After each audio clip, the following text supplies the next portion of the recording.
안녕하세요. 덕원용어 신입생 여러분. 저는 여러분들과 1년을 함께하게 될 학년부장 김상근 선생님이라고 합니다. 좀 더 앞으로 1시간 정도의 시간을 들여서 이 덕원용어 신입생을 위한 OT 영상을 보시게 될 겁니다. 보통 OT 영상이라고 하면은 그 학교에 관련된 여러 가지 시설이라던가 프로그램에 관련된 설명을 듣는 게 일반적인데요. 자, 그런 설명 같은 경우는 여러분들이 학교 생활 일주일 정도만 하게 되면은 어느 정도 익숙하게 됩니다. 어느 정도 익숙하게 되기 때문에 굳이 많은 시간을 들여서 OT를 할 필요성 없다고 생각이 들어서 선생님은 여러분들에게 그것보다 더 중요한 이 3년이라고 하는 고등학교 생활을 시작하는 이 고1이라고 하는 시간에 여러분들 어떻게 하면은 성공적인 대학 입시로 이끌 수 있는지에 대한 이야기를 해볼까 합니다.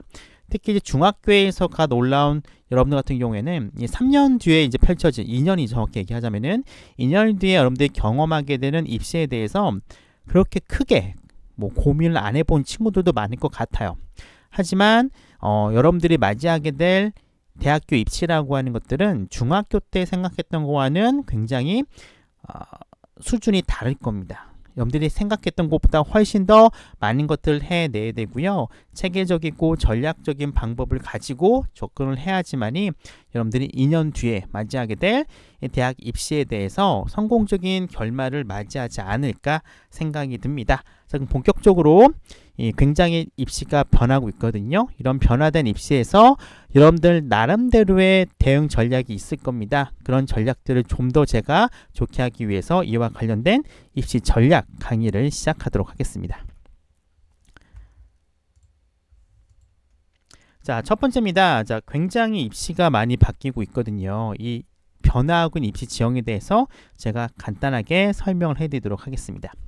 아마 여러분들은 혹시 이 영상을 어머님, 아버님들 같이 보실 텐데 아마 이런 뉴스를 많이 보셨을 거예요.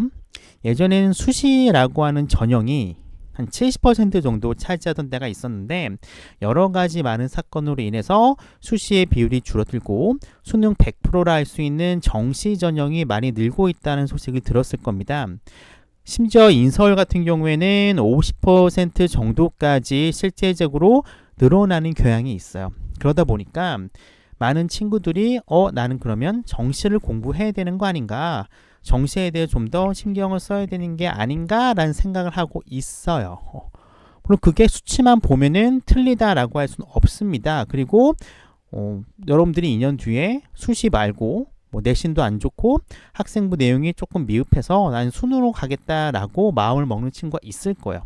그런 친구들에게는 이 정시 50%라고 하는 것도 어떻게 보면은 또 다른 기회라고 생각을 할 수 있을 거라 생각이 들어요. 그런데 현실은 그렇지 않습니다. 여러분들이 3년 동안 특히 일반고에 온 친구들 같은 경우에는 여러분들이 목표로 하고 있는 대학, 특히 인서울로 대학을 가려면은 정시는 안 돼. 정시가 50%로 늘었다고 하지만 그 늘어난 파이는 여러분 것이 아니야 라는 아마 그런 소리를 굉장히 많이 듣게 될 겁니다. 이거는 불행하게도 거의 사실에 가까워요. 제가 뒤에도 수능에 관련된 얘기를 할 건데 기본적으로 정시라고 하는 것들은 경쟁 상대가 다르다라고 생각하시면 됩니다. 수시 같은 경우는 물론 재수생들도 수시에 지원하긴 하지만 대다수의 수시에서 합격을 하는 친구들은 재학생들이라고 보시면 돼요. 수시의 경쟁 상대는 재학생입니다. 반면에 정시는 달라요. 정시의 경쟁 상대는 물론 숫자로 보면은 재학생의 수가 많긴 하지만 실제적으로 수능 성적이 그냥 높은 게 아니라 압도적으로 높은 그런 실력을 갖고 있는 경쟁자는 바로 졸업생, 즉 N수생, 재수생으로 대표되는 친구들이에요. 그분들이 가지고 있는 수능 경쟁력은 여러분과 같은 재학생의 경쟁력보다 엄청나게 높습니다. 게임 상대가 안 된다고 보시면 돼요. 이건 당연하죠. 여러분들이 나중에 수능 공부에 대해서 많이 해보겠지만 이 수능 공부를 하는 그 분량 자체가 재학생과는 전혀 게임이 되지 않습니다. 우리가 고3 때 수능 공부를 가장 많이 열심히 할 건데 그 가장 많이 열심히 하는 고3 시간조차도 졸업생들이 하고 있는 수능 공부의 3분의 1이 채 되지 않습니다. 당연히 공부하는 시간 자체의 차이가 많기 때문에 재수생들이 수능 성적이 높은 거는 당연할 수밖에 없어요. 그들과 경쟁해야 되는 정시라고 하는 것은 굉장히 치열하고 굉장히 가능성이 낮다는 것을 염두에 두시는 게 좋습니다. 물론 정시를 포기해서는 안 됩니다. 왜냐하면 나중에 2학년 때 가서 선택을 해야 돼요. 2학년 후반기 때는 여러분들이 갖고 있는 내신과 학생부를 보시고 나는 진짜 수시는 아닌 것 같다는 친구가 있을 거예요. 그런 친구라면 당연히 수능에 올인해서 정시로 가야겠죠. 하지만 그런 결정을 하는 시기가 절대로 고1, 여러분들이 지금 보내게 될 1년이 되어서는 안 됩니다. 설사 그런 다짐을 했더라도 여러분들은 수능 공부를 거의 하지 않을 거예요. 이 얘기는 다시 나중에 가볼게요. 어쨌든 정시 비율이 50%로 늘긴 했지만 그럼에도 불구하고 고등학교 재학생들에게서 가장 1순위로 생각해야 될 포인트는 수시라고 생각하시면 됩니다. 당연히 수시에서 가장 중요한 것은 신 중의 신, 내신이고요. 그리고 학생부 종합전형과 일부 학교장 추천에 서류 평가될 수 있는 학생부, 굉장히 중요하죠. 그리고 또 다른 중요한 키워드로 떠오른 여러분들 고2부터 해야 하게 될 교과 선택을 잘 하셔야 됩니다. 특히 내신 같은 경우에는 그 어느 때보다 비중이 높아졌다고 보시면 돼요. 수시에서. 왜 그러냐면은 여러분들이 나중에 학년을 올라갈수록, 물론 우리 학교는 2학년 때 진로선택 교과가 그렇게 많지는 않습니다만 3학년 때 진로선택 교과가 이공계 같은 경우에는 절반 이상이 돼버려요. 원래는 예전 같은 경우에는 학년이 올라갈수록 내신의 비중이 더 가중치를 주던 때가 있었습니다. 그 경우에는 3학년의 내신이 굉장히 중요했어요. 그런데 지금은 진로선택 교과, 즉 보통 다른 교과 같은 경우에는 1등급, 2등급, 3등급이라고 하는 9등급의 숫자로 평가가 되는데 진로선택 같은 경우에는 1, 2, 3등급이 아니라 A, B, C, 여러분들이 중학교 때 받았었던 A, B, C라고 하는 절대평가로 평가가 됩니다. 상당수의 친구들이 A를 받겠죠. 그러면 상당수의 친구들이 A를 받는다면은 어때요? 3학년 때 내신의 비중이 확 줄죠. 왜냐하면은 1, 2, 3등급으로 평가되는 상대평가 과목 자체의 수가 줄기 때문에 1, 2학년 때 내신이 굉장히 중요할 수밖에 없어요. 특히 요즘 같은 경우는 교과 같은 경우에는 1, 2학년, 3학년, 1, 2, 3학년의 그런 가중치를 거의 해주지 않습니다. 거의 같이 내신을 그냥 평균을 내는 거로 가기 때문에 상대평가 과목의 가지수가 많은 1, 2학년 때 내신이 굉장히 중요하다고 보시면 돼요. 그래서 1학년 때부터 여러분들이 착실하게 여러분들의 내신을요 잘 관리를 하셔야 되는 겁니다. 그리고 이러한 분위기는 2학년 때까지 가셔야 되고요. 3학년 때도 여전히 상대평가 교과가 남아있기 때문에 끝까지 내신 준비를 하시는 게 굉장히 중요하다고 말씀드리고 싶습니다. 그리고 수능 굉장히 중요하죠. 왜냐하면 정시가 물론 재학생들한테 불리하긴 하지만 어찌됐든 50%까지 늘었고 인서울 같은 경우에는 특히 수시에서도 수시 최저 등급이 있잖아요. 일부 특히 이제 학교장 추천 같은 경우에는 보통 교과 전형이거든요. 이 교과 전형으로 대표된 학교장 추천 같은 경우에는 많은 학교들이 수시 최저, 수능 최저를 걸고 있어요. 수능 최저를 걸고 있기 때문에 수능 굉장히 중요합니다. 그래서 정시 물론 가능성이 낮긴 하지만 정시와 수시에서 어느 정도 굉장히 큰 역할을 할 수 있는 수능 최저가 있기 때문에 수능 공부도 열심히 하셔야 돼요. 근데 그렇다고 1학년 때 우리가 수능 공부의 비중을 늘려야 되느냐? 그렇진 않습니다. 1학년 때 가장 기본은 내신 준비를 철저히 해야 되는 거고요. 여러분들의 학생부의 어떤 풍성함을 탄탄하게 만드는 그런 활동을 하셔야 돼요. 하지만 여기에 더불어서 수능 준비도 하셔야겠죠.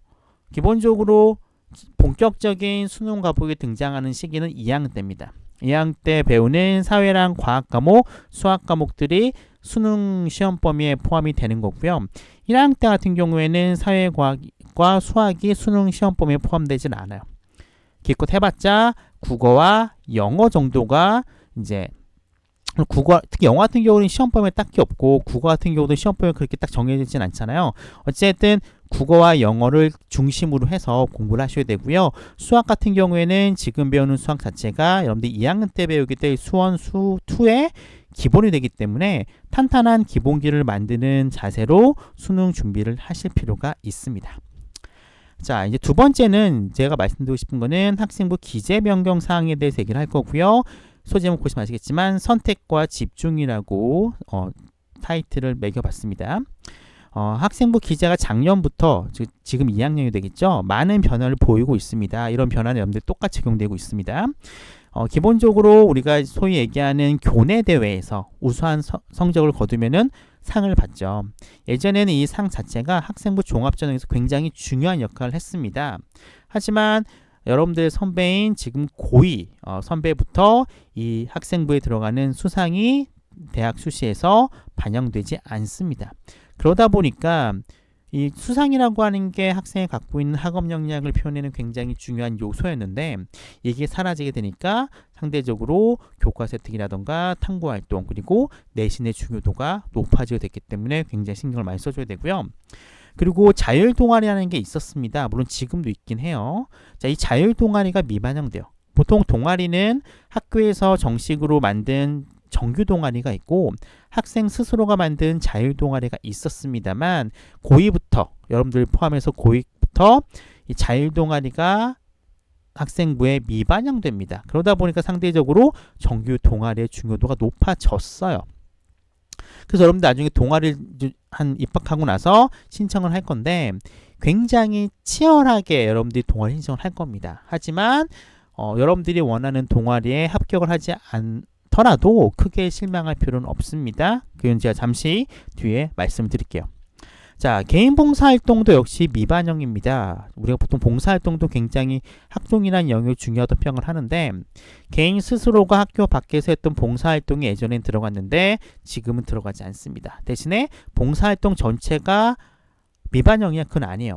학교에서 실시한 봉사활동은 학생부에 기재가 되고 역시 이것도 대학 입시에 반영이 되기 때문에 여러분들이 이제 학교 봉사활동이 많이 오픈이 될 거거든요. 오픈이 되면은 신청을 해서 학교 봉사활동 실시하면은 조금 좋을 수도 있겠죠.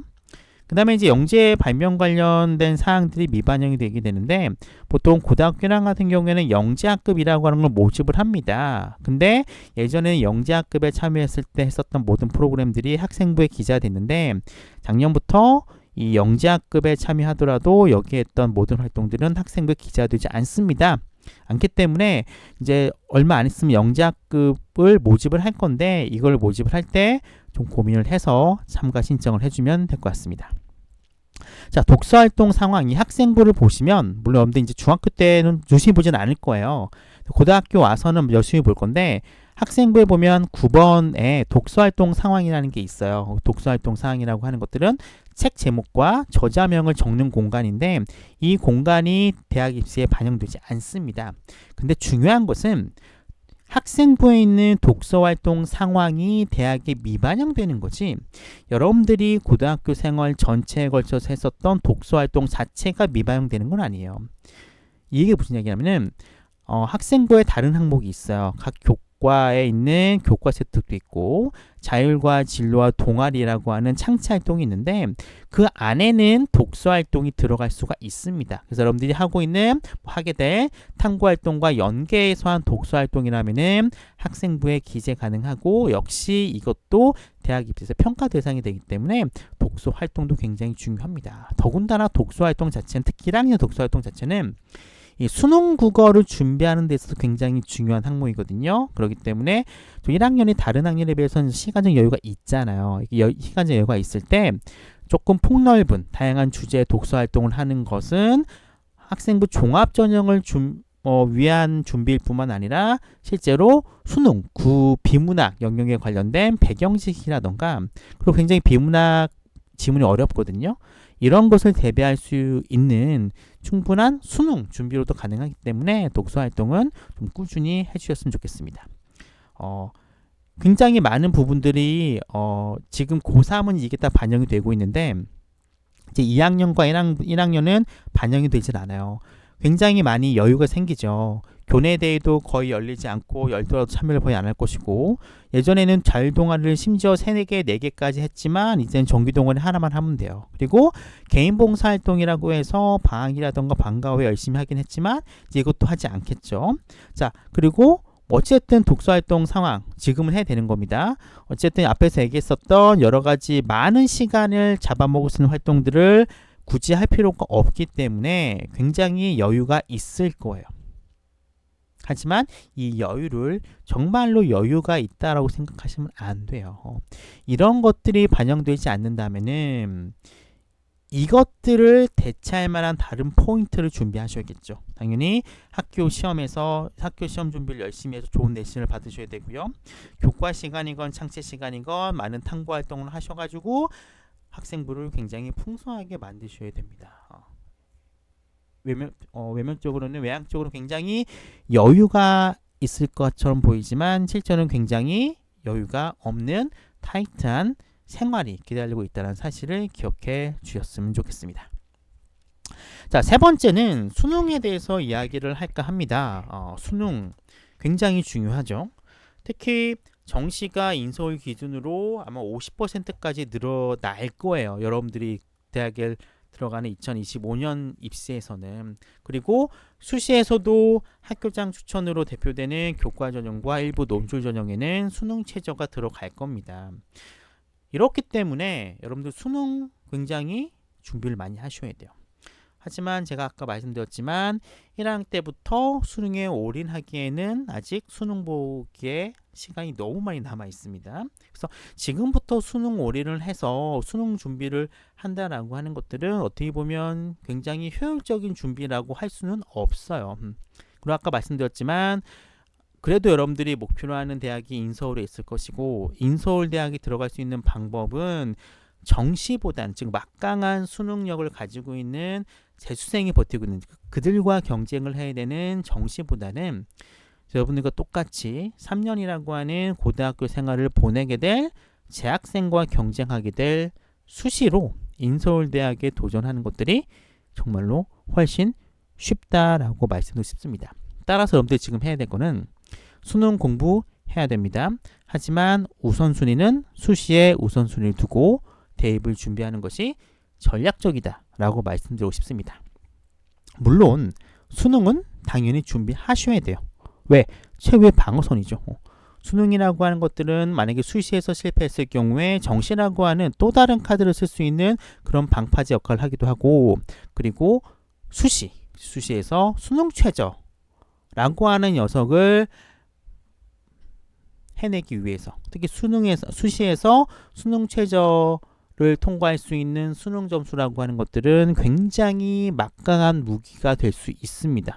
왜냐하면 실제 경쟁력이 떨어지기 때문에 수능 최저를 돌파하느냐 맞지 못하느냐는 굉장히 큰 차이를 불러올 수 있다고 생각을 해요. 그래서 우수한 수능 성적이 있는 친구라면은 당연히 높은 수준의 수능 최저가 걸려있는 대학에 지원을 가능할 것이고, 그리고 수능 최저를 통과한다면은 실제 어떤 뭐라고 해야 되죠? 일단 모든 대학들이 수시에서 수능 최저가 있는 전형이 많습니다. 근데 문제는 수능 최저를 넘는 학생의 수가 지원자 대비 50%가 안 돼요. 어떤 전형 같은 경우에는 20% 미만의 전형도 있기 때문에 수능 최저만 돌파한다면은 실제 경쟁률이 굉장히 떨어지게 됩니다. 그런 굉장히 유리한 고지를 점령할 수 있기 때문에 자신의 목표가 정시가 아니더라도 수능 공부는 꾸준히 하셔야 돼요. 아셨죠? 자, 근데 문제는 고1입니다. 우리가 지금 고2 후반기라든가 고3이라면은 굉장히 간단해요. 정시에 올인할 수도 있고, 아니면은 좀 더 수시에 전략적으로 집중할 수가 있는데, 여러분들 이제 스타트 라인에 선 고1입니다. 그렇죠? 고1인데 정시가 늘었다고 해서 나는 정시에 올인할 거야. 아니면 중간고사나 1학기 기말고사 끝났을 때 나는 시험 망했어. 나는 수시 포기하고 정시파로 갈 거야. 이런 얘기를 많이 할 겁니다. 이런 얘기를 부모님께 할 거예요. 엄마, 나 시험 망했으니까 나 정시로 갈 거야. 이야기는 할 수 있습니다. 하지만 생각해 보세요. 중간고사, 기말고사를 망쳤다고 해서 정시로 간다? 정시가 만만치 않습니다. 시험은 아직 많이 남아있어요. 그렇죠? 1학기 중간기말, 2학기 중간기말. 보통 1년에 4번의 지필고사를 봅니다. 여러분들이 보통 수시라고 하면 3학 1학기 때까지 포함되는 거잖아요. 그러면은 총 4번 되면 10번의 시험을 보게 돼요. 10번의 시험 결과가 내실에 반영이 되는 거고 그것을 가지고 수시에 지원하게 됩니다. 10번이에요. 교내에서 치러지는 지필기에는 여러분들에게 10번이 주어지게 됩니다. 10번의 시험 중에 중간고사 1번, 1학기 1번, 1번, 2번의 시험을 망쳤다고 나는 수시를 포기하고 정시로 가겠다? 왜 정시로 가죠? 정시 만만치 않습니다. 정시 수능 여러 번 보나요? 아니에요. 한 번 봐요. 아무리 1월 달부터 11월 달까지 베스트 컨디션을 가지고 좋은 점수를 받은 친구도 수능 날 어떻게 될지 모릅니다. 그렇죠? 아무리 자신이 좋은 컨디션을 가진다 하더라도 자기가 시험 보는 그런 시험장의 어떤 환경적인 어떤 변수도 많잖아요. 굉장히 많은 변수가 있는 수능에 올인하겠다? 그것도 단 하루짜리 시험? 그것도 2년이나 남아있는? 이거는 전략적으로 봐도 상식적으로 봐도 좋은 선택은 아니에요. 여러분들이 가장 좋은 선택은 할 수 있는 데까지 학교 생활 충실히 하고 내신에서 열심히 준비해서 좋은 내신을 받을 때까지 열심히 공부를 하는 겁니다. 수능 올인이라고 하는 것들은 고1 때, 고2 때 한다라고 해서 수능 당일날 좋은 성적이 나오는 건 아니에요. 수능 올인이라고 하는 단어를 언제부터 쓰면 되냐면 여러분들이 2학년, 2학기 성적이 나오고 나서 2학년, 2학기 겨울방학 때부터 사용할 수 있는 단어라고 보시면 돼요. 그때부터 사용할 수 있는 수능 올인, 정시 올인이라는 단어는 여러분들이 생각하고 있는 그런 효과를 조금씩 발휘할 수가 있는 시기라는 겁니다. 근데 지금부터 고1부터 고2 초반부터 수능에 올인하고 정시에 올인하겠다? 아니, 중간고사, 기말고사의 그 짧은 시험 범위에 대한 부담도 못 버티시는 분들이 1년, 2년 남아있는, 2년, 3년 남아있는 요 기간 동안 수능 공부를 할 수 있을까요? 저는 굉장히 힘들다라고 봐요. 물론 정말로 뭐 100만 분의 1 케이스 정도로 그런 친구 있을 수도 있습니다. 그런데 굉장히 힘들다라는 거예요. 수능이라고 하는 어떤 공부는 굉장히 장기적인 싸움입니다. 전략적인 싸움이에요. 일반적인 내신 준비하는 차원이 다르고요. 여러분들이 여태까지 경험해왔었던 그런 공부 방법과는 굉장히 다른 세계입니다. 굉장히 공부할 것도 많아요. 그리고 기본적으로 여러분들이 학교라는 공간에 정기적으로 들어오잖아요. 아침 8시부터 학교하는 4시까지 굉장히 많은 시간, 8시간이라는 시간을 학교에서 보내게 됩니다. 그 8시간의 시간 동안 얼마만큼 수능 공부를 여러분들이 할 수 있을까요? 수업도 들어야 되고 여러 가지 할 일이 많은데 정상적으로 학교 내에서 수능에 올인하기는 굉장히 힘든 상황입니다. 근데 그런 것들이 용납되는 게 이제 그나마 고3 때 가면은 여러분들 조금 봐주시죠. 여러분들의 처지를 생각하고 상황을 알기 때문에 고3이라고 하는 어떤 환경에서는 그런 정시 올인이라던가 수능 올인이 어느 정도 용인을 해드립니다. 학교에서. 하지만 고1과 고2 때는 그런 용인이 이루어지지 않기 때문에 이 수능 올인, 정시 올인이라고 하는 전략을 고1, 고2 때 쓰는 거는 굉장히 힘들다라고 봐요. 대신에 고1에 할 수 있는 수능 공부는 간단합니다. 초반에 말씀드렸어요. 국어, 특히 비문학으로 대표되는 국어 공부를 열심히 하셔야 되고요. 특히 영어 같은 경우는 여러분들이 굉장히 신경을 많이 써야 됩니다. 선생님이 영어 선생님이라고 말하는 건 영어 선생님이기 때문에 영어를 중시 여긴다라고 생각하시면 안 돼요. 영어라고 하는 것들은 수시를 준비하는 일반고 재학생들에게는 수능 최저를 통과할 수 있는 가장 강력한 무기가 됩니다. 근데 영어가 쉽냐? 그렇지 않아요. 만만치 않습니다. 여러분들이 뭐 3월 달에 모의고사도 볼 거고 나중에 뭐 9월 달 그리고 11월 달 모의고사 볼 겁니다. 2학년 때도 보겠죠? 그래서 1, 2학년 때 총 6번의 모의고사를 보는데 이 6번의 모의고사에서 1등급, 2등급 받은 게 여러분들의 성적이다라고 생각하시면 절대로 안 돼요.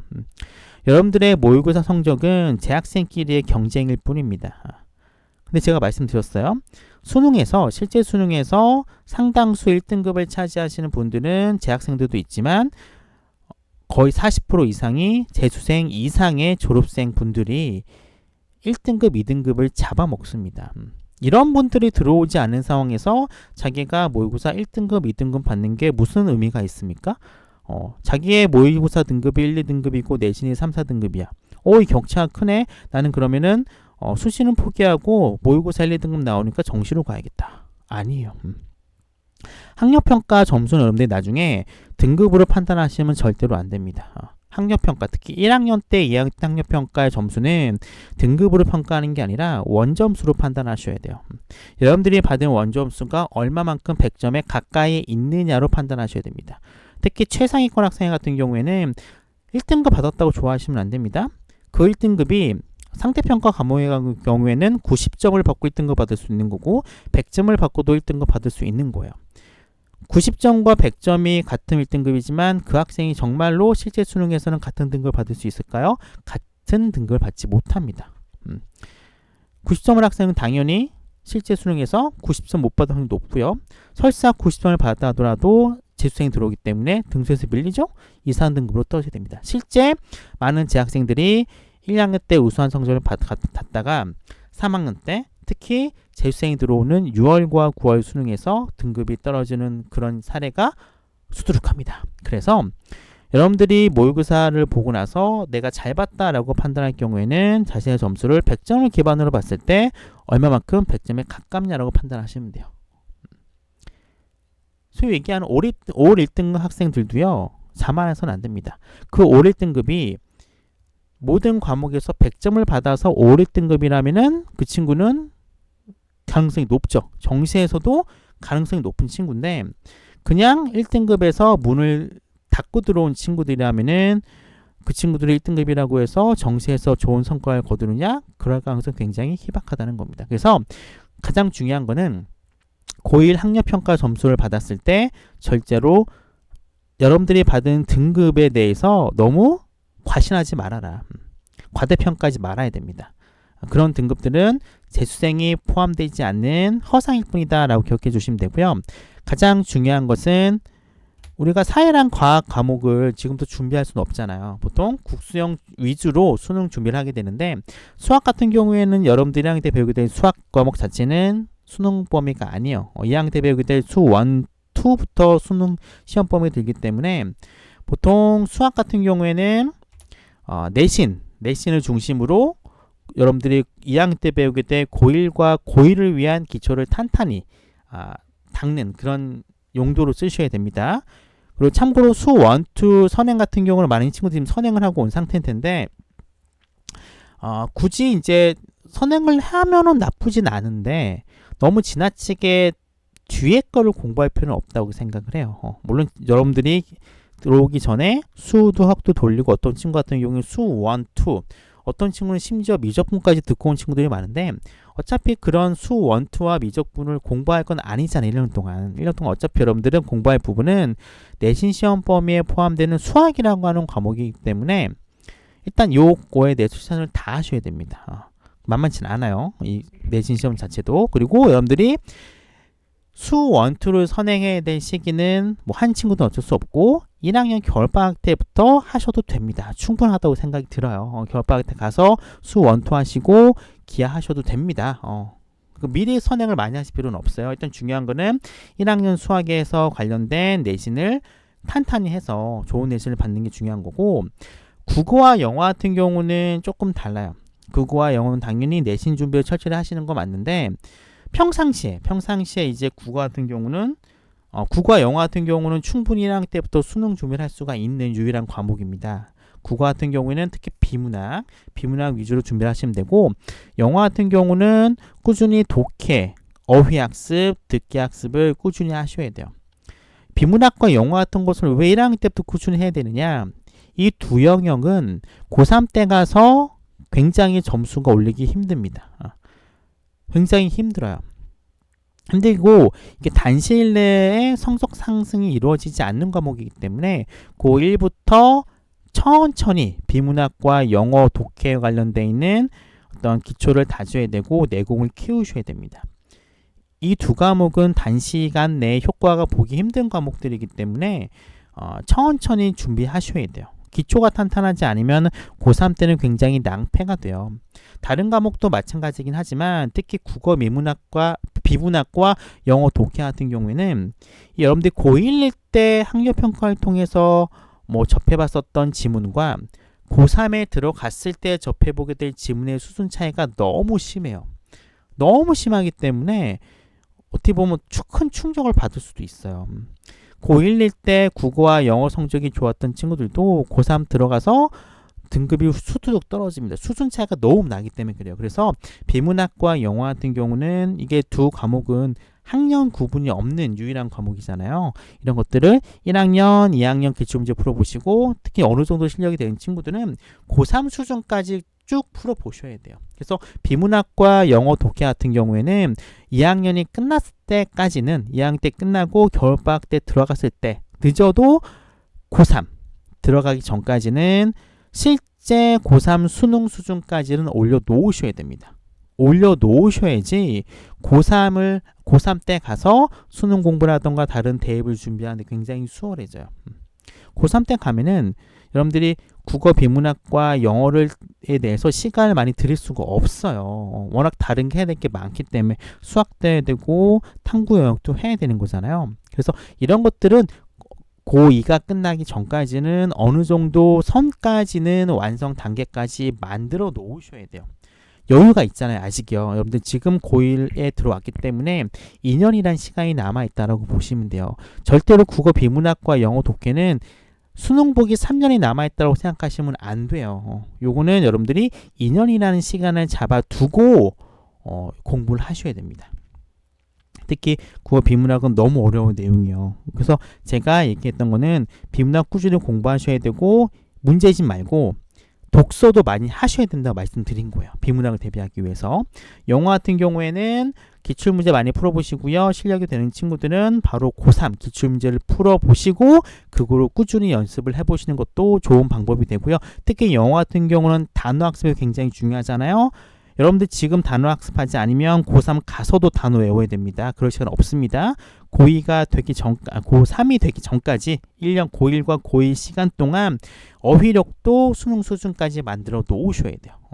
2년이란 시간 충분합니다. 여러분들 충분히 준비하시면 국어 비문학과 영어에서 좋은 성적 거둘 수 있다는 거 잊지 마시기 바랍니다.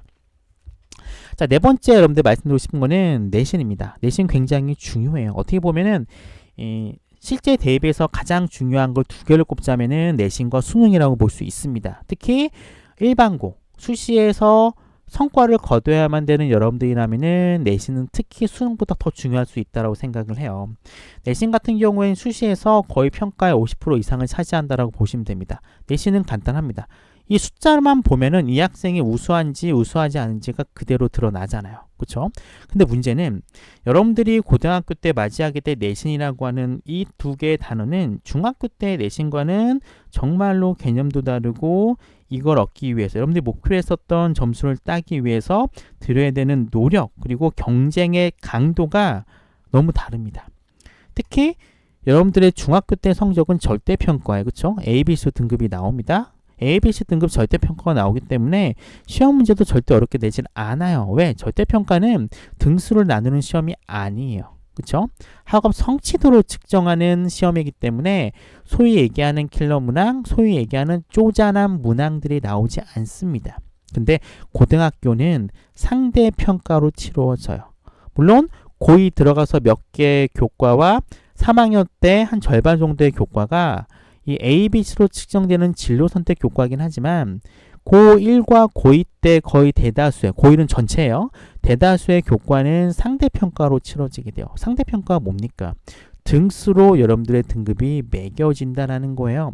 여러분들이 받은 점수가 중요한 게 아니라 여러분들이 과연 몇 등에 해당하는지에 따라서 등급이 결정됩니다. 저희 덕원여고 현재 기준으로 봤을 때 총 319명의 학생이 입학을 했습니다. 319명을 기준으로 봤을 때 1등급을 받기 위해서는 4% 안에 들어야 돼요. 4%를 하고 이제 소수점이 나오고 소수점 버립니다. 버리면은 보통 13등 안에 들어야지 1등급을 받는다는 거고요. 2등급을 받기 위해서는 14등부터 35등까지에 들어야 된다는 겁니다. 3등급을 받기 위해서는 36등부터 73등 안에 들어야 된다는 거예요. 여기서 1점이라도 떨어져요. 그죠? 1점이 떨어져 14등이다. 14등이 되는 순간 이 친구는 1등급이 아니라 2등급이 되는 겁니다. 내가 시험 점수를 97점을 맞았어요. 굉장히 우수한 점수예요. 근데 내 앞에 98점 이상을 받은 친구가 13명이 있다면은 그 학생은 97점이라고 하는 굉장히 좋은 점수를 가지고도 2등급을 받을 수 있다는 겁니다. 그래서 굉장히 상대평가가 어떻게 보면 비정한 평가라고 보시면 돼요. 여러분들이 보통 중학교 시험은 여러분들이 노력한 만큼 여러분들이 받은 점수를 가지고 등급이 나옵니다. 굉장히 자신감도 있고 성취도감도 높겠죠. 근데 고등학교 시험은 여러분들이 얼마의 점수를 받았냐도 중요하긴 하지만 이것보다 더 중요한 것은 여러분들이 점수가 몇 등에 해당하냐 굉장히 중요하기 때문에 여러분들이 굉장히 노력을 했다 하더라도 등수가 떨어져 버리면은 좋은 내신이 나오지 않는다는 겁니다. 이런 것 때문에 굉장히 힘들다라고 하는 거예요. 자, 보통 지필고사는 한 학기당 중간, 기말 각 2말은 보죠. 그리고 여기에 수행평가가 포함이 돼서 점수가 산정이 됩니다. 그래서 중간고사가 끝나면 여러분들이 성적표를 받게 되는데 그때 성적표는 중간고사 성적만 들어가 있는 점수고요. 이것만으로 내신이 안 나와요. 그리고 기말고사를 봤을 때 기말고사 성적표가 나옵니다. 이것만으로도 성적이 안 나오죠. 그리고 나중에 학기 말에 갔을 때 중간고사와 기말고사, 수행평가, 수행평가 한두 번 보는 데도 있고 안 보는 과목도 있으면 과목이 달라요. 이런 3가지 평가가 합쳐져서 1학기 종합점수가 나오게 됩니다. 굉장히 중요해요. 지필고사 같은 경우에는 시험이기 때문에 굉장히 준비를 많이 해요. 중요합니다. 수행평가도 역시 지필고사만큼이나 중요하죠. 왜? 이 수행평가도 내신을 산정하는 데 포함되기 때문에 그래요. 수행평가 같은 경우는 지필고사에 비해서 그렇게 난이도가 높진 않지만 문제는 수행평가에서 실수를 하거나 자기가 혹시 까먹어서 준비를 못해서 점수를 받지 못한다면은 나름대로 큰 타격을 받게 됩니다. 그래서 수행평가 같은 경우는 미리 준비해 놓으시는 게 좋고요. 특히 수행평가의 특성상 과목들이 많이 겹칩니다. 왜냐면 보통 수행평가가 중간고사 끝나고 기말고사 사이에서 많이 이루어져요. 이 한 달 반이라고 하는 시간 동안 이루어지기 때문에 이 교과가 많잖아요. 고등학교는 이 교과가 각 교과마다 수행평가가 보는 날이 겹칠 수도 있습니다. 심한 경우에는 하루에 수행평가를 3개, 4개 볼 수도 있어요. 이런 상황이 발생할 수 있기 때문에 미리미리 수행평가 날짜가 고지가 되면은 준비해두는 것도 한 가지 좋은 방법이라 말씀드리고 싶고요. 다시 지필고사로 되돌아가서 말씀드리고 싶은 거는 시험 범위가 진짜 많다라고 하는 겁니다. 중학교 때 시험 범위와는 비교가 안 될 정도로 고등학교 시험 범위는 굉장히 많다라고 보시면 돼요. 선생님이 영어 선생님 말씀드렸잖아요. 영어 교과만 말씀드리면은 이 영어 교과의 시험 범위는 지문이 보통 40개 정도 됩니다. 40개 굉장히 많잖아요. 이 정도의 시험 범위가 보여주는 게 바로 고등학교 시험이라는 겁니다. 그래서 지필고사 같은 경우는 벼락치기, 중학교 같은 경우에는 벼락치기가 나름대로 됐을 수도 있어요. 시험 범위가 많지 않기 때문에. 근데 고등학교 시험은 벼락치기가 절대로 불가능합니다. 이게 하루 이틀 공부해서는 여러분들이 좋은 성적을 거두기 힘들어요. 지필고사 시험 범위부터 한 달 전에 고지가 되거든요. 한 달 전에 고지가 되면은 한 달 전부터 최소한 한 달 전부터는 시험에 맞춰서 꾸준히 공부를 하실 필요가 있습니다. 고등학교 시험 같은 경우에는 중학교보다 힘든 거는 가장 힘든 거는 상대평가이기 때문에 그렇고요. 이 결과 그대로 대학 입시에 반영된다는 겁니다. 하지만 한두 번의 시험을 망했다고 해서 나는 수시 안에 정시로 갈 거라는 생각하실 필요 없다고 했습니다. 시험 한두 번 보는 거 아니에요. 총 10번의 시험 결과가 종합이 돼서 대입에 반영됩니다. 한두 번 망했으면은 그 다음 3번째, 4번째 더 열심히 해서 메우시면 됩니다. 1학기가 망치면 2학기 때 메우시면 되고요. 1학기 때 성적이 좀 미흡하다 싶으면은 2학기 때 조금 더 노력해서 내신을 좋게 만들도록 노력을 하셔야 돼요. 일단 그런 노력을 하시고 나서 2학년 말쯤에 내가 이 내신을 갖고 과연 좋은 대학에 갈 수 있을까? 내가 이런 학생부를 가지고 좋은 대학에 갈 수 있을까? 이런 생각이 들게 되면은 그때 비로소 정시에 올인하셔도 되는 겁니다. 제가 매번 말씀드린 거는 정시 올인이라고 하는 것, 정시라고 하는 시험, 인서울의 비중이 정시 비중이 50%라고 하는 이런 수치만 보지 마시고 실제로 그 50%라고 하는 정원의 상대 경쟁자가 누구인가를 보셔야 돼요. 대입에서 가장 중요한 거는 본인이 갖고 있는 경쟁력이고요. 나의 경쟁 상대가 누구인가를 파악하는 게 굉장히 중요합니다. 여러분들이 갖고 있는 수능 경쟁력이라는 게 경쟁자인 재수생들보다 많다면 당연히 정시로 가야 되는데 그렇지 않다라고 말씀드렸잖아요. 여러분들이 잘하는 것을 하셔야 되고요. 여러분들이 유리한 것을 선택하셔야 됩니다. 굉장히 중요한 포인트예요. 자, 이제 교과 세특에 대해서 말씀드리고 싶습니다. 교과 세특은 학생부 종합전형이라고 하는 전형에서 중요한 평가 요소 쓰이고 있고요. 일부 대학에서 학교장 추천전형, 즉 교과전형에서도 중요한 평가 자료로 포함되기 때문에 굉장히 신경을 많이 써야 됩니다. 수상이 빠졌다고 했잖아요. 그래서 그 빠진 수상의 부분을 교과 세특이 지금 차지하고 있는 상황입니다. 그래서 이 학생이 우리 학교에 와서 대학 수업을 따라올 수 있느냐를 평가하는 기준이 일단 첫 번째는 내신이고요. 그리고 숫자로 이게 모든 학생들에 대한 역량을 파악하기 힘들기 때문에 글로서 표현한 어떤 이 학생에 대한 평가, 즉 교과 세특이라던가 창치 영역에 기록되어 있는 여러 가지 내용을 가지고 학생을 평가하게 되겠죠. 근데 문제는 예전에는 이 학생부에 뭐 발표함, 보고서를 작성함 이라는 단어가 들어간 친구가 그렇게 많지 않았거든요. 예전에는 발표한 보고서만이라는 단어만 있어도 굉장히 좋은 학생부야 라고 평가했던 적이 있었어요. 그런데 여러분들이 지금 2015 개정교육을 한참 받고 있는 세대입니다. 2015 개정교육 과정의 가장 큰 특징은 수업 시간에 발표와 보고서 작성을 굉장히 많이 한다는 거예요. 이 얘기는 거의 대부분의 학생의 학생부에는 무엇을 발표함, 무엇에 대한 보고서를 작성함이라는 내용들이 거의 다 들어간다는 얘기입니다. 바꿔 얘기하면은 그 이전에 굉장히 경쟁력이 있었던 표현인 발표함과 보고서 작성이라는 단어는 더 이상 경쟁력 있는 단어가 아니라는 거고요. 지금 있어서 가장 중요한 포인트는 어떠한 내용을 발표하고 어떠한 내용에 대해서 보고서를 썼는지, 이러한 내용을 쓸 정도로 이 학생이 내신 성적이 있는지, 그리고 이런 내용들이 단편적이 아니라 다른 교과와 연계화됐는지, 학년에 올라감에 따라 그 내용이 심화됐는지를 본다라는 겁니다. 그래서 가장 중요한 거는 이 학생부라고 하는 항목, 특히 교과 세특에 있어서 차별화되고 개별화된 교과 세특을 써야 된다는 거고요. 이 얘기를 좀 더 바꿔 얘기하자면은 여러분들 전공과 관련되어 있는 전문적인 용어들이 많이 들어가야 된다는 거예요. 그런 전문적인 용어들이 들어가기 위해서는요, 당연히 그것에 대해서 많이 공부하셔야 되고요. 책도 많이 읽어야 되고요. 이를 이해할 수 있는 어떤 학업 역량도 키우셔야 된다는 겁니다. 그런 것들을 발표하고 보고서를 작성함으로써 여러분들의 우수성을 드러내야 된다는 거예요. 굉장히 힘들어졌어요. 그렇죠? 자, 이러한 모든 것들이 다 이루어졌을 때 좋은 학생부가 나온다는 겁니다. 자신의 관심사를 엮고 다른 교과와 융합도 하게 되고 창의적 체험에서도 이런 내용들이 드러날 때 좋은 학생부가 나온다는 거예요. 지금 하나의 그림이 나오고 있습니다. 이런 모습들이 여러분들의 학생부에 기재가 돼야 되는 거예요.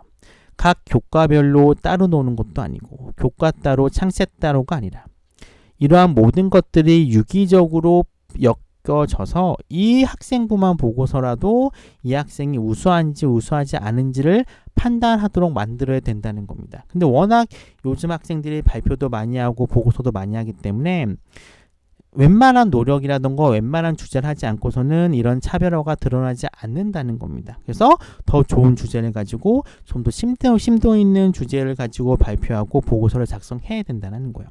그러기 위해서는 많이 읽어야 됩니다. 많은 내용들에 대해서 인터넷 검색이라던가 논문 검색이라던가 각종 동영상 조사도 하셔야 되고요.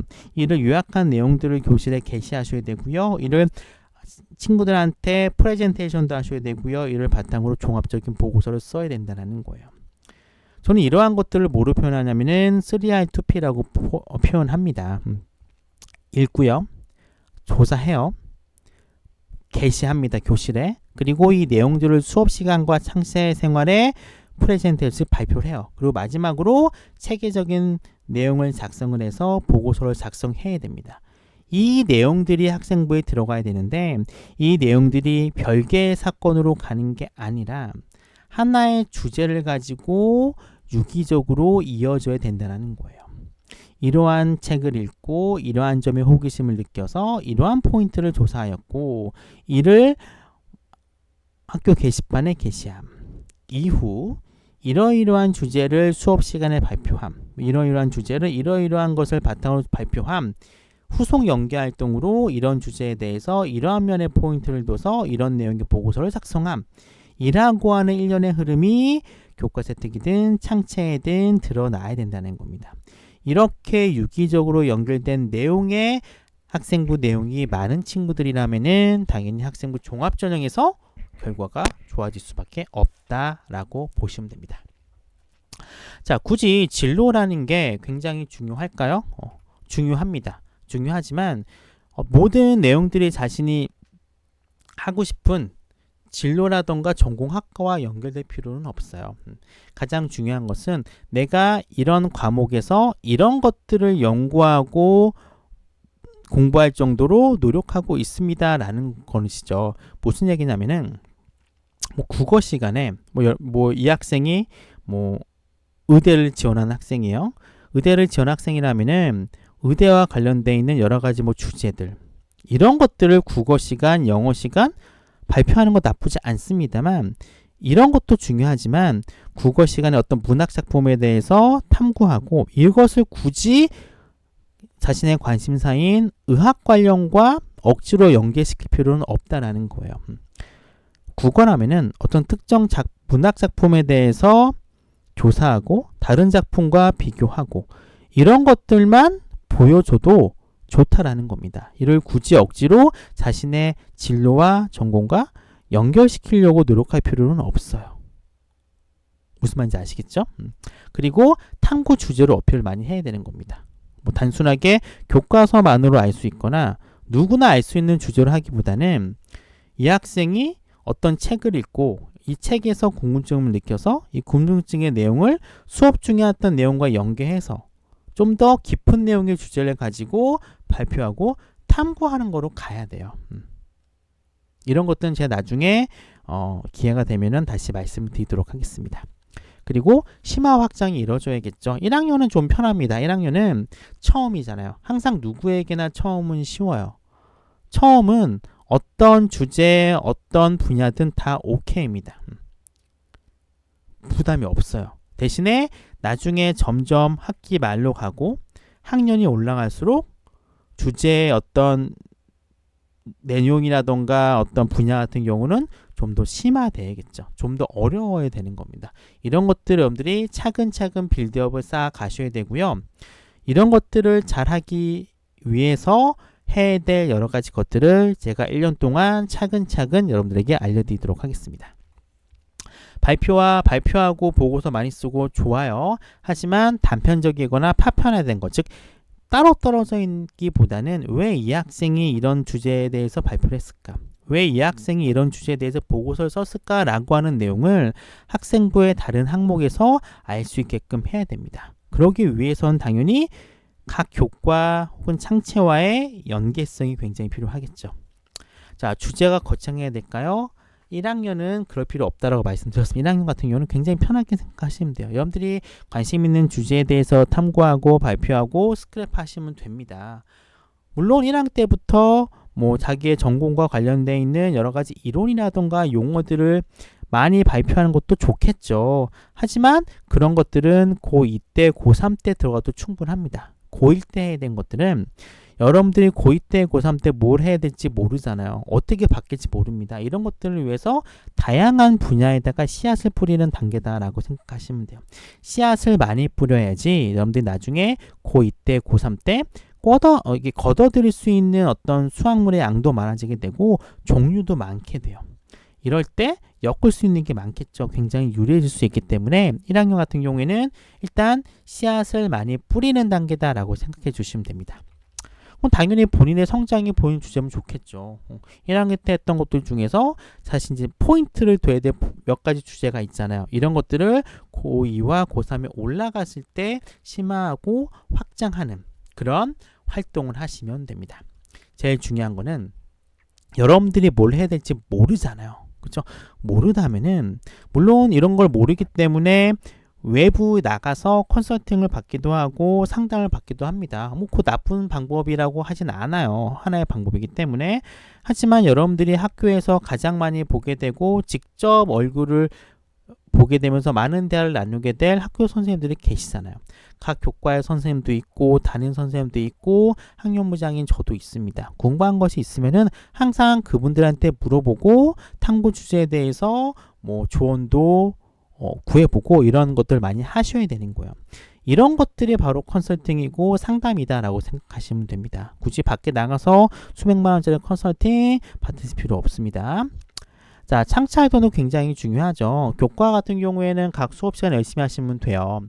창차활동 같은 경우는 이제 학교에서 만들어 놓은 프로그램 속에서 참여하고 여러 스토리를 만들어 가는 건데, 보통 창차활동은 자율활동과 동아리활동, 봉사활동, 진로활동 구분이 됩니다. 봉사활동 같은 경우는 이제 거의 중요도가 떨어졌고요. 여러분들이 직접 이제 신청을 해서 참여하는 거기 때문에 빼고 말씀드릴게요. 보통 이제 그러면은 자율활동과 진로활동 많이 참여를 하게 되죠. 동아리 같은 경우는 이제 하나만 들어가기 때문에 동아리에 들어가서 열심히 참여하면 되는 거니까. 자율활동과 진로활동 같은 경우는 굉장히 많은 프로그램을 준비하고 있습니다. 학교에서 따로 준비하는 것도 있고 1학년 내에서 준비하는 것도 있고, 그리고 여러분들이 이제 1년을 보내게 될 각 반 학급에서도 다양한 프로그램을 준비 중에 있습니다. 일단 여러분들이 참여할 수 있는 프로그램은 더군요 굉장히 많다라고 생각하시면 돼요. 뭐 예전에는 도대체 학교가 해주는 게 뭐냐, 학교에서 어떤 프로그램을 하는지 모르겠다라는 학교도 있어요. 근데 최소한 덕원여고 1학년만큼은 이런 소리는 안 나올 겁니다. 굉장히 좋은 프로그램을 만들어 놨고요. 노하우도 많기 때문에 여러분들이 잘 선택을 해서 그 프로에 참여를 하고 열심히 참여한 다음에 그 산출물을 여러분들이 받아내야 되는 거예요. 열심히 설문조사하고 탐구활동하고 발표하고 보고서하고 이 내용들을 교과 시간에 연계해서 발표도 하고, 그러다 보면은 자연스럽게 학생부는 좋아질 수밖에 없다라는 거 꼭 기억해 주시기 바랍니다. 자, 특히 학년 특색 프로 굉장히 많습니다. 덕원여고에 자신감 있게 말하겠습니다. 강사 양천구에서 이 정도 수준의 이 정도의 다양한 프로그램 운영하는 1학년 없습니다. 여러분들 그런 면에 있어서 덕원여고를 선택하신 거는 정말 탁월한 선택이라고 생각이 듭니다. 자, 일단 여러분들이 계약을 하게 되면은 바로 이제 1주 후에 2주가 되겠네요. 시사 속 나의 생각이라고 하는 프로그램 신청을 받을 겁니다. 이건 간단해요. 모든 탐구 활동을 하기 위해서는 여러 가지 배경 지식도 알아야 되고, 처음부터 보고서 쓰기 너무 힘들잖아요. 프로젝트 듣기 힘듭니다. 그래서 약간 프로젝트 맛보기라고 보시면 돼요. 시사 이슈가 굉장히 많잖아요. 그래서 일단 기본적인 신문 스크랩을 시킬 겁니다. 신문 스크랩을 시킬 거고, 이 중에서 여러분들이 가장 마음에 들거나 가장 관심이 있는 분야에 대한 내용을 가지고 카드 뉴스를 만드는 활동입니다. 이거를 하는 활동이고요. 그러면 자연스럽게 여러분들이 어떤 분야에 대해서 관심이 있는지를 생각해 볼 수도 있겠고, 지금 가장 이슈가 되는 게 나의 전공과 관련해서, 나의 관심과 관련해서 가장 이슈가 되는 게 뭔지에 대해서 알 수가 있겠죠. 그런 다음에 이제 4월 달이 되면은 본격적인 프로젝트가 시작이 됩니다. 4월 1일부터 5월 25일까지 2달에 걸쳐 진행될 건데요. 세계 시민이라고 하는 굉장히 큰 화두입니다. 즉 우리 동네 대한민국의 일원으로서가 아니라 지구인으로서 어떤 일을 내가 할 수 있느냐와 관련된 프로젝트예요. 자, 여러분들이 관심 있는 분야에 대해서 좀 더 탐색하고요. 관련된 책도 있고, 이런 여러 가지 사전 조사 과정을 통해서 주제 선택을 하게 되고, 그 주제에 대해서 다른 사람의 생각을 묻는 설문조사를 하게 되고, 이를 바탕으로 지구인으로서, 세계 시민으로서 어떤 활동을 하게 될지를 구체화하는 캠페인을 실시하는 프로그램이다라고 보시면 됩니다. 그 다음에 이제 인간 중심 문제 해결 프로젝트라고 해서 이제 기말고사 끝나고 이제 방학까지 이어집니다. 그리고 개학하는 날까지 이어지는 프로젝트인데, 보통 이거는 과학기술에 관심이 많은 친구들 위한 프로젝트거든요. 적정기술이라는 게 있습니다. 적정기술. 제3세계 사람들에게 어떤 과학기술을 활용해서 좀 더 싼 가격으로 질 높은 생활을 영유할 수 있게끔 만들어주는 기술인데, 이 기술에 대한 보고서 작성 활동이라고 보시면 돼요. 이 기존의 적정 기술이 있는데 이 기존의 적정 기술의 특징과 이 기술 속에 숨어 있는 과학적인 원리를 탐구하고요. 이를 좀 더 관련된 자료를 조사해서 기존의 기술을 보완할 수 있는 방법을 제시하는 그런 해결책을 제시하는 프로젝트라고 보시면 됩니다. 자, 경영학과 쪽에 관심 있는 친구들 많아요. 그렇죠? 이런 친구들을 위해서도 프로그램을 만들어 놨습니다. 소위 얘기하는 모의 창업 발표 내용인데 6월 1일부터 7월 13일까지 이루어질 겁니다.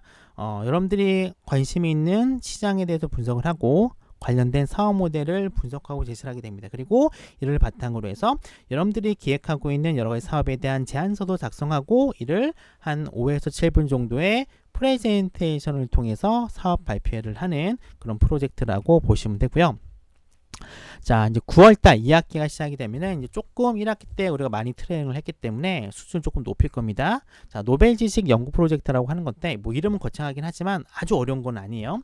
자, 노벨상 분야가 굉장히 많잖아요. 문학상에서부터 의학상에까지 굉장히 다양한 분야가 있는데 이 다양한 분야의 수상자들의 연구를 탐색하는 겁니다. 이분들이 연구했던 분야에 대해서 조사해보고 이것들에 대해서 어떤 내용이 있는지 이 내용들을 요약하는 활동을 할 거고요. 이와 관련된 독서와 연계해서 최종적인 보고서를 작성하는 프로젝트다라고 보시면 됩니다. 그리고 이제 10월 달에서 11월 21일까지 2학기 중간고사 끝난 다음부터거든요. 수학과학 관련 심화 연구라고 해서 교과 시간에 배웠던 개념을 바탕으로 해서 실제적으로 쓰이는 이론이 있습니다. 과학 이론이나 수학 이론이 있어요. 이에 대한 어떤 탐구 활동을 하는 프로젝트다라고 보시면 될 것 같습니다. 그리고 11월 24일 이제 기말고사 보기 전이거든요. 기말고사 보기 한 3주 전에 이제 영어 말하기 테드 활동을 할 겁니다. 이건 이제 영어 역량을 드러내는 활동이 되겠죠. 여러분들의 관심사에 대해서 자유주제를 가지고 한 5분 정도의 분량으로 PPT를 만들고 이를 영어로 말하는 활동이라 보시면 되고요. 그 융합 프로젝트도 있는데 일단은 계획하고 있는 것은 1학기 때 한 번, 2학기 때 한 번, 두 번을 계획하고 있습니다. 요 기간 동안은 이건 어떤 프로그램이냐면은 하루 전체를 융합 수업 프로젝트로 진행을 하는 거예요. 두 개의 교과가 콜라보레이션을 이루어서 이 융합 주제를 가지고 오전에는 자료조사와 관련된 어떤 발표 자료를 만드는 거고요. 오후에는 이와 관련된 산출물을 만들거나 관련된 발표를 학생들이 직접 하는 시간이라 보시면 돼요. 즉 하루 종일 융합 수업 프로젝트를 진행하는 활동이다라고 보시면 됩니다. 앞에 활동 같은 경우에는 신청한 학생들 위주로 진행을 하는 거고 융합 수업 프로젝트는 덕원여고 학생 전체가 참여해서 진행하는 프로젝트다라고 보시면 될 것 같습니다. 자, 그리고 이제 여러분들 앞에는 계속 모든 활동들이 탐구활동 프로젝트 위주잖아요. 어떤 친구 같은 경우에는 어떻게 탐구활동을 해야 되고 어떤 주제로 해야 되고 어떻게 PPT를 작성해야 되고 어떻게 보고서를 써야 되고 어떻게 독서와 연계해야 되는지를 궁금한 친구가 많습니다. 이런 걸 못해서 우리가 밖에 나가서 컨설팅을 받는 건데 이런 것들을 선생님이 차근차근 가르쳐주는 일종의 온라인 수업이라고 보시면 돼요. 이 탐구 역량 키우기는 학기 초에 모집을 할 거고요.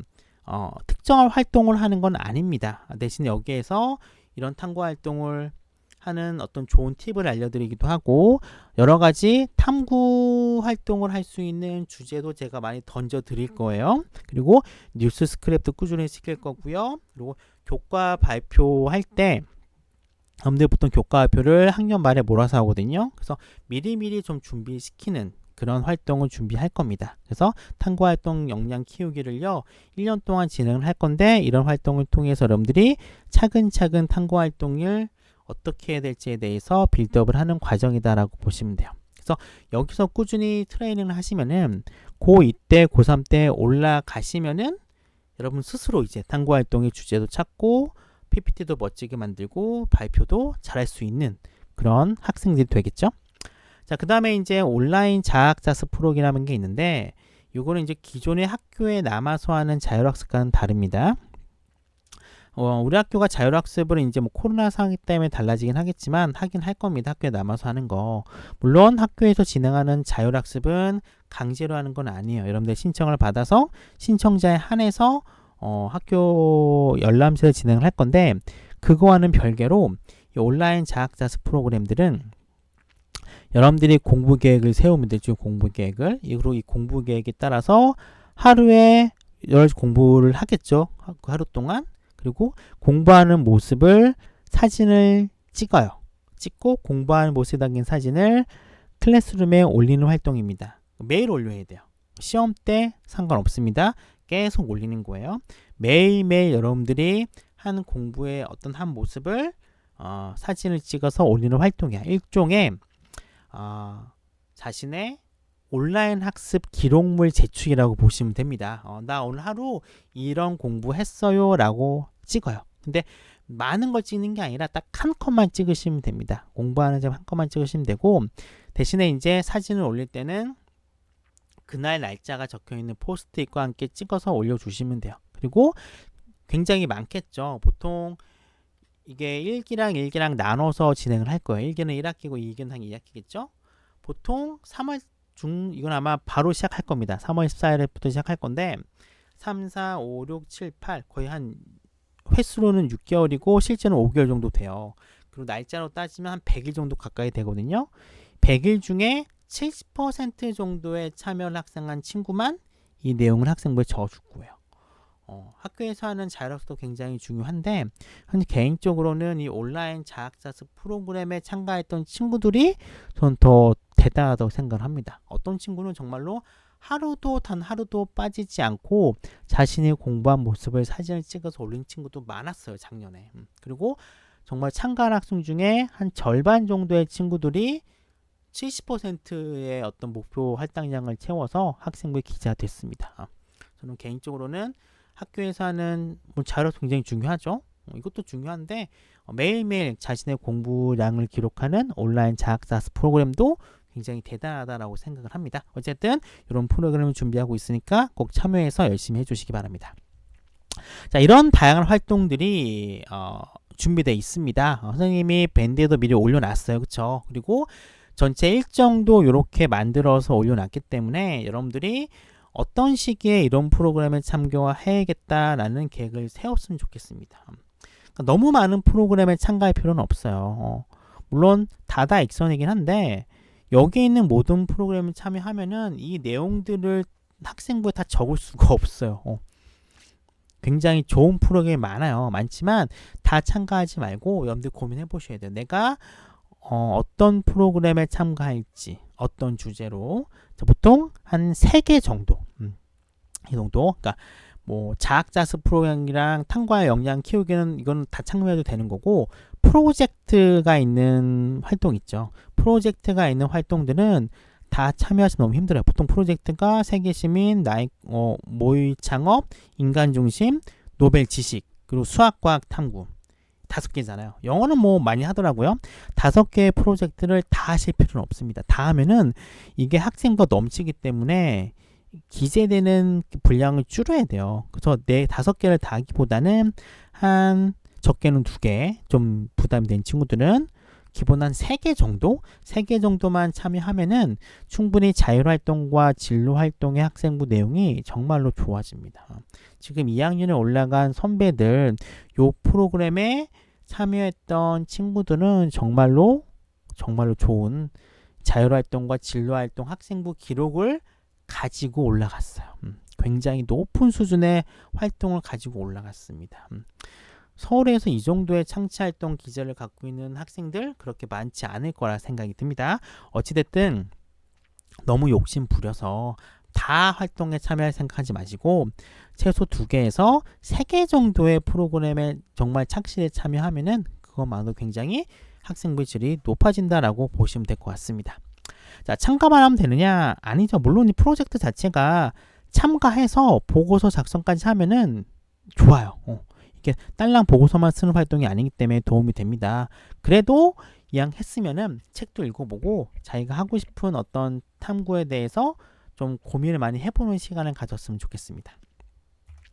자, 이런 활동들은 학년에 진행이 될 거고요. 학년에서 학생부 기재도 책임을 질 겁니다. 근데 물론 이런 활동들은 담임 선생님들에게 다 드릴 거예요. 드릴 것이고 학년 말에 아마 이런 내용들이 다 학생부에 들어가게 될 겁니다. 근데 중요한 거는 이렇게 하다 보면 너무 힘든 경우가 많거든요. 그리고 좀 막히는 부분이 있으면 이 관련 주제와 관련되어 있는 교과 선생님 찾아가도 되고, 뭐 가장 찾아가기 쉬운 분 담임 선생님 계시잖아요. 담임 선생님께 가서 많은 조언을 구하셔도 될 것 같습니다. 자, 이렇게 활동을 하셔야 되는 거예요. 신문 스크랩 하는 활동하는 친구도 있을 거고, 아까 얘기했었던 여러 프로젝트 말고 개인적으로 진행하는 프로젝트도 있을 겁니다. 이런 프로젝트가 있다면 담임 선생님과 꼭 상의를 하셔가지고요, 학생부에 기재될 수 있도록 하셔야 되고, 이게 원래 프로젝트 자체가 이제 연관성 있는 하나만 하는 게 아니라 그 내에서 여러 가지 활동이 있을 거예요. 유기적으로 연결되기 때문에 지금 보고 계시는 이 활동을 자연스럽게 하게 될 겁니다. 하게 될 거지만, 그래도 이제 교과서 때 같은 경우는 이런 활동들이 스며들 수 있도록 조금 신경을 써보시면 될 것 같아요. 이렇게 연계가 돼야 되는 겁니다. 하나만 단편적으로 가는 게 아니라 뭐 특강을 듣건 뭐 수능 지문을 읽건 책을 읽건 거기서 뭔가 인상적인 부분이 있으면은 이를 탐구활동의 주제와 연결시키시면 돼요. 그게 동아리가 될 수도 있고 학교 프로그램이 될 수도 있고 수업 시간에 배운 내용이 될 수도 있습니다. 이런 것들을요, 그냥 지나치지 마시고 어떻게 하면 좀 더 좋은 탐구활동과 연결시킬 수 있는지 조금 고민을 해보셨으면 좋을 것 같습니다. 이렇게 되고요. 6번도 그냥 넘어가도록 할게요. 자, 그 다음에 여러분들 이제 이런 걸 고민한 친구가 많아요. 이제 2주 후에 조만간이죠. 조만간 이제 학생회 임원을 뽑을 겁니다. 회장, 부회장이 있는 친구들도 있고, 뭐 총무부장, 뭐 환경부장이 되는 친구들도 있을 거예요. 물론 회장 되면 좋고 부회장 되면 좋습니다. 1학년 학년장도 좋고 2학년 올라가서 학년 회장 하는 것도 좋아요. 근데 그런 타이틀에 굳이 얽매일 필요는 없습니다. 타이틀이 중요한 시대는 아니에요. 타이틀이 중요한 게 아니라 결국에 내가 이 타이틀을 달고 어떤 활동을 했는지가 중요합니다. 학급 회장이 되면 뭐합니까? 학급 회장이라면은 기본적으로 봉사정신과 리더십이 있다는 건데, 구체적인 사례가 없는 어떤 리더십은요, 학생부에서 그렇게 큰 포인트가 없다라고 보시면 돼요. 그러니까 한마디로 학생부에 들어가서 좋은 내용은 이 학생의 어떤 평가가 담겨 있잖아요. 학생부에는요. 평가에 대한 근거가 구체적인 사례와 함께 있는 게 굉장히 중요합니다. 회장이에요. 뭐 회장으로서 담임을 도와서 뭐 학급을 잘 이끌어감, 뭐 남을 이끄는 리더십이 좋음, 이런 평가는 물론 없는 것보다 낫긴 하지만 이런 표현만 있다고 해서 그 학생이 우수하다고 평가를 할까요? 아니에요. 구체적인 사례가 있어야겠죠. 하다못해 코로나 기간 동안 뭐 선생님이 학생들에게 전달해야 될 모든 것들을 빠짐없이 기록하여 반톡에 올리는 전달을 함, 이런 내용들이 들어가야 된다는 거예요.